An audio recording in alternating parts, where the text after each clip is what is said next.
Once, in the long ago days, spring came to the pretty little town of Gotham, England. It was a time of renewal, when nature painted the landscape with vibrant colours and filled the air with the sweet fragrance of blooming flowers. The townsfolk emerged from their winter slumber, strolling about the cobblestone streets, basking in the warmth of the sun, and listening to the joyous songs of the birds that heralded the arrival of the season. "Listen to the cuckoo," they exclaimed, their eyes sparkling with delight. "How sweetly she sings." "What a pity she doesn't sing like this all the year round," others lamented, glancing wistfully at the azure sky. "How nice it would be if we could always hear her. It would be like having spring with us all the year round." And so, amidst the laughter and cheer, an idea sparked in the heart of one clever soul, a simple yet profound thought that would change the course of their spring. "What if we kept the cuckoo with us always?" he proposed, his eyes glinting with enthusiasm. "If we kept the cuckoo with us always, then spring would stay with us all the time too." The notion hung in the air, as vibrant as the blossoms around them. Spring all the time. What a wonderful thought. The townsfolk began to murmur among themselves, their excitement bubbling over. But as their dreams of eternal spring took flight, the question loomed large: how were they to keep the cuckoo with them? This was a dilemma, a true problem, and the laughter faded as they sat in silence, pondering the seemingly impossible task. Hours turned into days as the good people of Gotham sat and thought about it, their brows furrowed in concentration. Children played in the meadows, their laughter echoing in the distance, but the adults were deep in deliberation. Finally, in a moment that felt charged with fate, the wisest of the wise men, an elder with a long white beard and twinkling eyes, sprang to his feet, as if inspired by a divine spark. "I know what we'll do," he cried, his voice resonating with fervour. "We'll build a wall around the cuckoo. That way, she will have to stay with us forever." A hush fell over the crowd, and then a wave of agreement swept through them like a gust of spring wind. This was a splendid idea indeed. With renewed vigour, they set to work, gathering bricks, stones, and pieces of wood. Day turned into night as they toiled tirelessly, determined to create a fortress for the songbird. All the while, the cuckoo sat serenely in her perch, her melodious notes floating down to them, curious about the bustling activity below.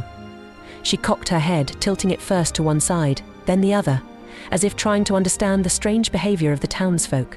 Higher and higher grew the wall, brick by brick, while the cuckoo watched and sang and watched, oblivious to the unfolding drama beneath her. Days passed, and the wall towered into the sky, a proud testament to the collective determination of the townspeople. Finally, after what felt like an eternity, the structure was complete. With great anticipation, the townsfolk gathered at the base of the wall, their hearts pounding with excitement. They could almost taste the sweet song of the cuckoo echoing in their hearts, filling the air with the promise of eternal spring. But the cuckoo, now growing weary of her confinement, suddenly stretched her wings. In a heart-stopping moment that seemed to unfold in slow motion, she launched herself into the air, her delicate feathers glinting in the sunlight as she effortlessly soared over the wall. "Oh no," the people cried in unison, their voices filled with despair. "Alas, alack, we almost had her. It was the wall that was at fault." Of course it was the wall, they lamented, faces turned skyward, eyes wide with shock. It wasn't tall enough. If only we'd built the wall just a little bit higher, the cuckoo would never have been able to fly over it.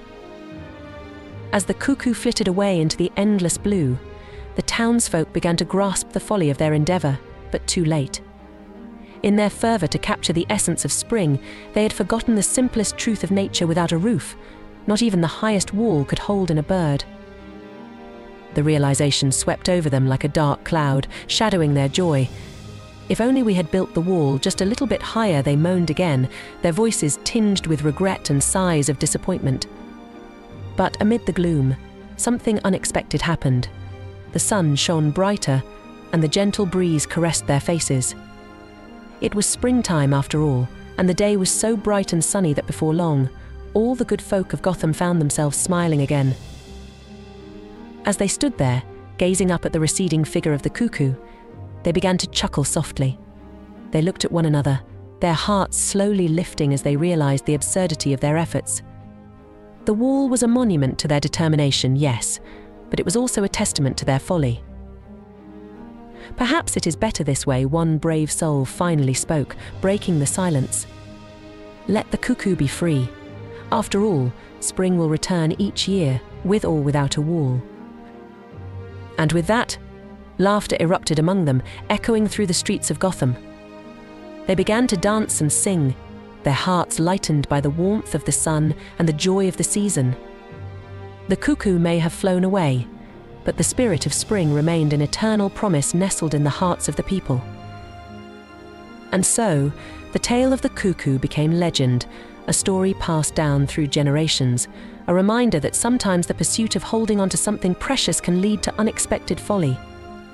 But in the end, it is the joy of the season, the laughter of friends, and the warmth of the sun that truly makes spring eternal in the heart.